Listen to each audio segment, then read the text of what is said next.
Avant de plonger dans cette histoire incroyable, pensez à vous abonner à la chaîne et à activer la cloche. Ici, chaque récit a quelque chose à dire, et vous ne voudrez pas en manquer un seul. La pluie fine du matin enveloppait la ville de Boston d'un voile argenté, comme un rideau délicat suspendu entre le ciel et la terre. Les gratte-ciels, flous derrière la brume, semblaient flotter au-dessus des rues, leurs silhouettes de verre et d'acier se perdant dans les nuages bas.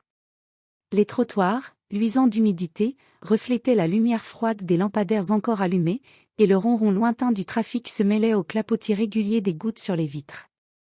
Au dernier étage de l'hôpital St. Mary's Medical Center, un bâtiment moderne aux façades immaculées, le silence n'était rompu que par le bourdonnement discret des appareils médicaux. Dans une suite privée aux murs crème, éclairée par la lumière atténuée d'un matin gris, Victoria Hamilton se tenait debout, raide et immobile, les bras croisés. Ses yeux, cernés par des nuits blanches, restaient fixés sur le lit où reposait son fils. Ethan Hamilton, 17 ans, prodige du piano, fils unique et fierté de sa mère, paraissait presque irréel dans cette immobilité forcée. Sa peau avait perdu sa chaleur, virant à un pâle presque translucide. Les draps parfaitement tirés contrastaient avec la fragilité de son corps, et les tubes reliés à ses bras formaient comme un réseau de racines artificielles maintenant une vie vacillante. À côté de lui, les machines médicales rythmaient la pièce d'un bip régulier, aussi mécanique qu'implacable. 2 mois plus tôt, tout avait basculé. Un accident de voiture, brutal et incompréhensible, avait laissé Ethan avec de graves lésions internes. Son foie, irrémédiablement endommagé, ne pouvait être sauvé que par une greffe urgente. Chaque heure qui passait rapprochait un peu plus la frontière invisible entre la vie et la mort. Victoria, héritière d'un empire bâti dans l'hôtellerie de luxe, propriétaire d'hôtels 5 étoiles à travers le monde, avait toujours cru qu'aucune porte ne lui resterait jamais fermée. Son argent avait été, toute sa vie, un sésame universel. Mais ici, dans ce couloir froid de l'hôpital, elle avait découvert une vérité cruelle: certaines portes ne s'ouvrent pas avec de l'or. Elle avait tout tenté. Les meilleurs chirurgiens spécialisés en transplantation avaient été contactés. Des politiciens influents, sollicités discrètement. Des appels passés à des figures puissantes, y compris d'anciens présidents qu'elle avait connus lors de réceptions mondaines. Mais à chaque fois, la réponse revenait, implacable, sous des formes polies ou brutales. Il faut attendre. Ces mots tournaient en boucle dans son esprit, lourds comme une condamnation à mort. Elle les revoyait inscrits en lettres invisibles sur les murs, les entendait se glisser dans le souffle de la pluie contre les vitres.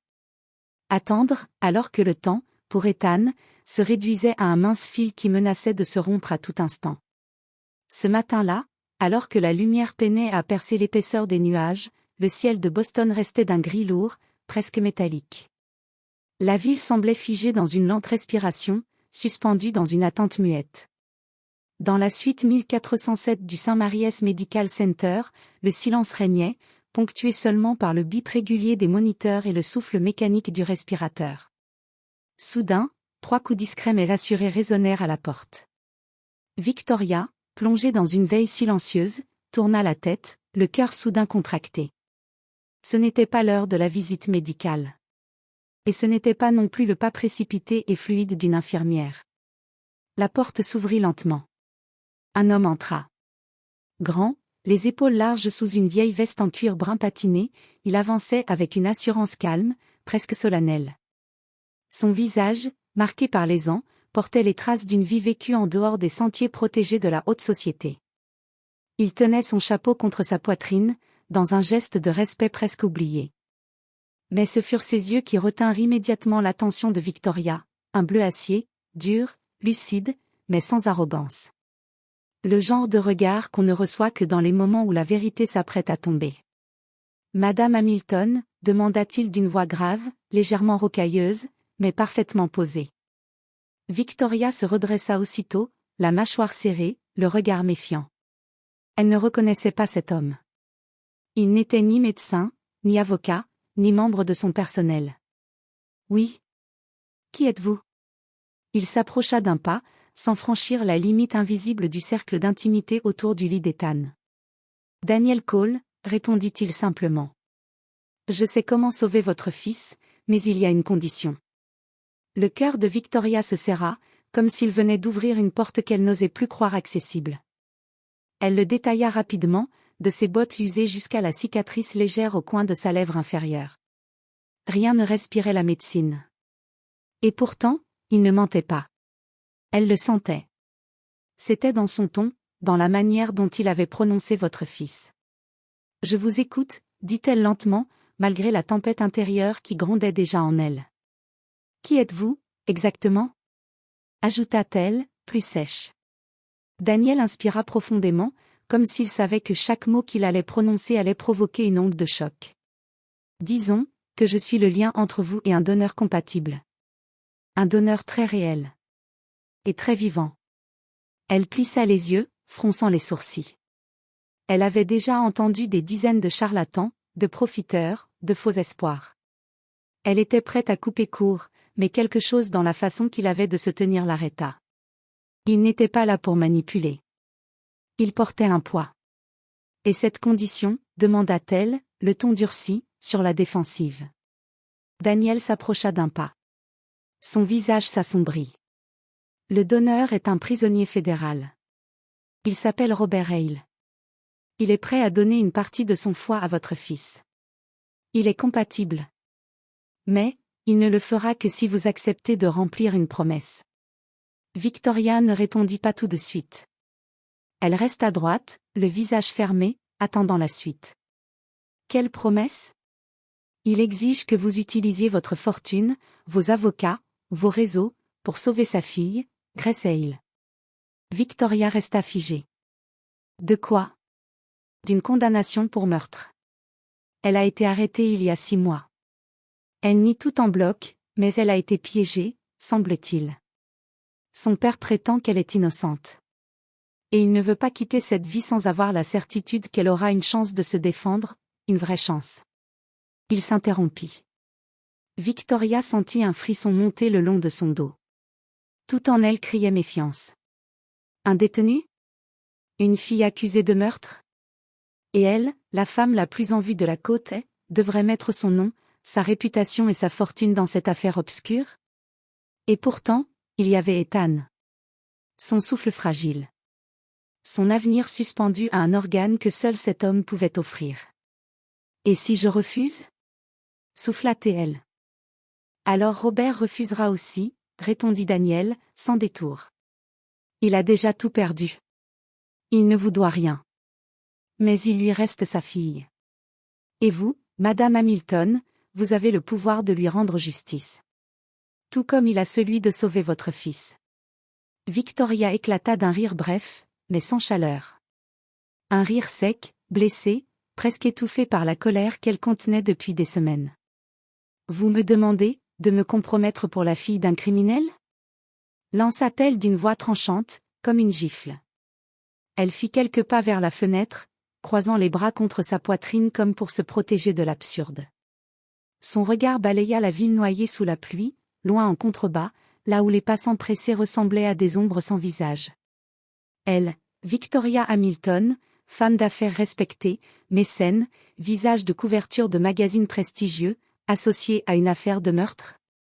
Daniel Cole ne détourna pas le regard. Son visage s'était fermé, ses mâchoires crispées. Mais sa voix resta posée, ferme, presque douloureusement honnête. Pas un criminel, madame, dit-il d'un ton plus grave encore. Un homme qui a payé pour ses erreurs. Un homme brisé par ses fautes, oui. Mais sa fille, elle est en train de payer pour un crime qu'elle n'a pas commis. Elle est victime d'un piège, d'un système qui écrase les faibles et les invisibles. Victoria ne répondit pas immédiatement. Elle sentit son cœur s'agiter, pas de peur, mais d'un conflit intérieur qu'elle ne savait plus comment contenir. Elle se retourna lentement et regarda le lit d'Ethan. Il semblait dormir, paisible, détaché du monde. Un mince filet de lumière caressait son visage, rendant encore plus tragique l'immobilité de ses traits juvéniles. Sa main, maigre, dépassait des draps, presque transparente sous la peau fine. Victoria s'approcha et s'agenouilla à côté du lit. Elle prit cette main dans la sienne, froide et molle comme une fleur fanée. Une vague de tendresse, de terreur et de désespoir monta en elle. Elle se souvint du jour où elle l'avait tenu pour la première fois, ce petit corps chaud et criant, et de la promesse silencieuse qu'elle s'était faite, le front collé contre le sien.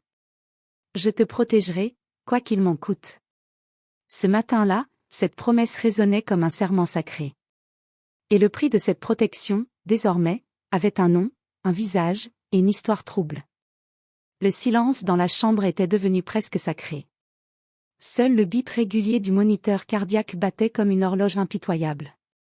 Victoria se releva lentement, toujours face à son fils, mais sa voix, quand elle parla, était plus douce, presque résignée. « Pourquoi moi » murmura-t-elle, plus pour elle-même que pour l'homme derrière elle. Daniel s'avança d'un pas. Sa réponse vint, calme, sans rhétorique ni pathos, mais avec une précision qui transperça l'air. Parce que vous avez le pouvoir d'ouvrir des portes que personne d'autre ne peut franchir. Parce que vous avez des ressources, des contacts, une réputation. Et parce qu'en face, Robert Hale n'a rien, sinon la volonté de sauver ce qui reste de sa vie, sa fille. Vous êtes la seule passerelle possible entre leurs deux vies. Et lui, est le seul à pouvoir sauver la vôtre. Les mots restèrent suspendus dans l'air, comme une vérité insupportable, mais indiscutable. Victoria ne bougea pas tout de suite. Elle resta figée, les traits impassibles, mais à l'intérieur, une tempête grondait. L'orgueil. La peur. Le doute. La dignité. La rage. L'instinct maternel. Tout se bousculait en elle. Puis, lentement, elle se tourna vers Daniel. Son regard, bien qu'épuisé, avait retrouvé une forme de flamme. Elle leva le menton, droite, digne. Elle n'était plus seulement une femme d'affaires ni une millionnaire. Elle était une mère. Et c'est en tant que mère qu'elle répondit. « Trouvez-moi cette fille. Trouvez-moi cet homme. » Une pause. Elle soutint son regard, les yeux brillants d'une détermination calme. « Je tiendrai ma parole. » Daniel inclina légèrement la tête, comme un soldat recevant un ordre. Puis, sans un mot de plus, il sortit de la pièce, laissant derrière lui la pluie, l'odeur d'antiseptique, et une décision qui allait bouleverser plusieurs destins. En moins de 48 heures, Victoria se retrouva assise de l'autre côté d'une vitre blindée, dans la salle d'attente feutrée et glaciale d'une prison fédérale du Maryland. Les néons au plafond grésillaient doucement, éclairant d'une lumière crue la silhouette massive de Robert Hale. Il entra, menotté, escorté par 2 gardiens. Lorsqu'il leva les yeux vers elle, Victoria sentit son cœur se serrer. L'homme en face d'elle n'était plus le géant intimidant qu'on lui avait décrit. Il était imposant, oui, avec sa barbe poivre et sel et ses épaules larges comme une armoire, mais c'étaient ses yeux qui frappaient le plus, un mélange d'usure, de colère, et d'un amour silencieux pour une fille qu'il croyait perdue à jamais. Il s'assit lourdement. Le silence s'étira quelques secondes, pesant, avant qu'il ne parle d'une voix grave, presque rauque. « Si je fais ça, ce ne sera pas pour vous. Ce ne sera même pas pour votre fils. Ce sera pour Grace. Elle est tout ce qu'il me reste. » Victoria, bien droite sur son siège, croisa les bras. Elle l'observait, sans hostilité, mais avec une détermination glacée. « Et si je fais ça, répondit-elle, ce ne sera pas pour vous non plus. Ce sera pour Ethan. Nous avons chacun quelque chose à perdre. Et peut-être, à réparer. » Un sourire amer étira les lèvres de Robert. Il hocha lentement la tête. Alors, marché conclu. La greffe eut lieu 7 jours plus tard, dans l'unité de soins intensifs d'un hôpital privé de Washington. Le bloc opératoire fut plongé dans une activité fébrile pendant des heures. 2 équipes chirurgicales, synchronisées au millimètre près, travaillaient à sauver 2 vies, celle d'un homme qui avait décidé d'expier à sa manière, et celle d'un adolescent suspendu entre la vie et la mort. Quand le soleil se leva, baignant la ville d'une lumière dorée, Ethan était hors de danger. Victoria, vidée, tituba jusqu'à sa chambre. Elle s'assit près de lui. Il dormait paisiblement, son visage plus pâle que d'habitude, mais ses signes vitaux stables. « Tu vas vivre, mon amour, » murmura-t-elle en caressant doucement ses cheveux.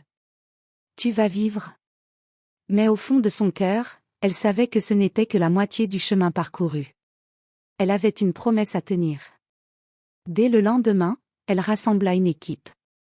Pas une simple équipe juridique, elle engagea des avocats spécialisés en révision de procès, d'anciens enquêteurs du FBI connus pour leur intégrité, et un journaliste d'investigation au flair redoutable, Alan Wolf, célèbre pour avoir exposé plusieurs scandales politiques majeurs. L'affaire Grace Hale, condamnée pour tentative d'homicide sur un promoteur immobilier, semblait au premier abord solide. Trop solide, justement. Les preuves contre elle étaient parfaites, comme si elles avaient été assemblées pour une démonstration. Alan Wolf, flairant l'artifice, creusa. Petit à petit, les fissures apparurent, les images de surveillance avaient été coupées à des moments clés, le seul témoin à charge était un employé licencié par Grace quelques semaines avant les faits, les empreintes sur l'arme contredisaient les rapports initiaux. Et surtout, un nom revenait sans cesse dans les documents confidentiels, Dean M.C. Arthur, magnate de l'immobilier, connu pour ses méthodes musclées et ses liens troubles avec des juges et des policiers. Grace, jeune architecte brillante, avait découvert des malversations financières dans l'un de ses projets phares, un quartier soi-disant écologique, construit sur un terrain contaminé. Quand elle menaça d'en parler, elle devint un problème. Et on enterre les problèmes, surtout quand on a de l'argent et des alliés puissants. Victoria, face à cette pieuvre tentaculaire, ne recula pas. Elle finança les recherches, coordonna les efforts, affronta les menaces voilées. Pendant ce temps, Robert suivait tout depuis sa cellule. Chaque lettre de sa fille, chaque rapport transmis par les avocats, le rongeait d'espoir et de douleur mêlée. Un soir, Wolf l'appela personnellement. On l'a, Victoria. La preuve qu'ils ont falsifié l'arme. Et mieux encore, un enregistrement audio de M.C. Arthur, en train d'ordonner de « faire taire la petite ». On peut déposer la requête en révision. Victoria s'effondra sur son fauteuil en cuir. Elle ne pleura pas. Pas encore. Elle laissa juste échapper un long soupir. Dit à Grace qu'elle va rentrer chez elle. 6 mois plus tard, Grace franchit lentement les grilles du centre pénitentiaire pour femmes. Le soleil d'hiver éclairait faiblement son visage amaigri, creusé par les nuits sans sommeil, mais son regard, lui, était étrangement clair, presque fier. Elle portait les mêmes vêtements qu'à son arrestation, mais sa posture avait changé. Ce n'était plus celle d'une jeune femme brisée, mais d'une survivante. Devant les grilles, une silhouette l'attendait, droite malgré le vent glacial, Victoria. Élégante, sobre, les mains gantées, tenant un manteau de laine beige dans ses bras. Grace ralentit, les sourcils froncés. « Vous êtes la femme qui a sauvé ma vie ?» demanda-t-elle, troublée, sa voix voilée d'émotion. Victoria lui tendit le manteau sans un mot au début, puis répondit doucement. « Je ne sais pas si c'est moi qui vous ai sauvé, Grace. » Elle marqua une pause. « Mais je sais une chose, votre père a sauvé mon fils. » Un silence épais suivit. Les passantes autour semblaient ne pas exister. Grace baissa les yeux, confuse. « Je ne comprends pas. Pourquoi avoir accepté? Pourquoi m'avoir aidé ?» Victoria la fixa, les yeux embués, mais le visage ferme. Parce que certaines dettes ne se mesurent pas en argent. Elles se mesurent en vie. Elle posa le manteau sur les épaules de Grace, puis glissa un billet de train plié dans sa main. Recommence. Pas pour moi. Pas pour lui. Pour toi. Quelques semaines plus tard, dans l'aile sud du pénitencier pour hommes, Robert Hale, l'homme que tout le monde appelait le lion de Fallujah, attendait, assis dans la salle des visites. Son dos était voûté, ses mains calleuses posées sur ses genoux. Son dossier de libération anticipée avait été réévalué après sa coopération avec l'enquête sur les réseaux de corruption pénitentiaire. Il n'attendait plus grand-chose de la vie, sauf ce rendez-vous. Victoria entra, sobrement vêtue de noir. Elle s'assit, posant son sac sans un mot. Robert sortit une petite enveloppe de sa poche. Il en tira une vieille photographie, abîmée sur les bords. Une image noire et blanc, un jeune soldat souriant, tenant un bébé emmailloté dans une couverture militaire. Il la glissa lentement de son côté de la table. « Ce bébé, c'est vous » murmura-t-il. Victoria sentit son cœur se serrer, comme frappé par une vérité trop ancienne pour être niée. « Qu'est-ce que... » Robert releva les yeux. « J'étais le frère d'armes de votre père. Le plus proche.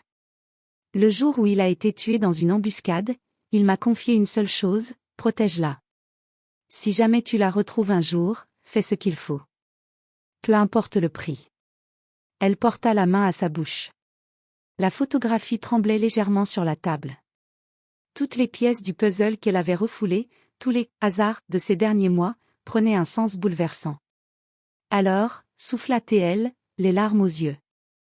Nous étions destinés à nous rencontrer. Robert hocha lentement la tête. Oui. Et maintenant, nous avons tous les deux tenu notre promesse. Votre père vous a protégé.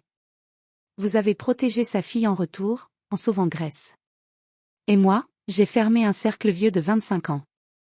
Dans la salle de rééducation de l'hôpital, quelques jours plus tard, Ethan, le fils de Victoria, s'installait au piano. Ses mains fines, encore fragiles, effleuraient les touches comme si elle redécouvrait le monde.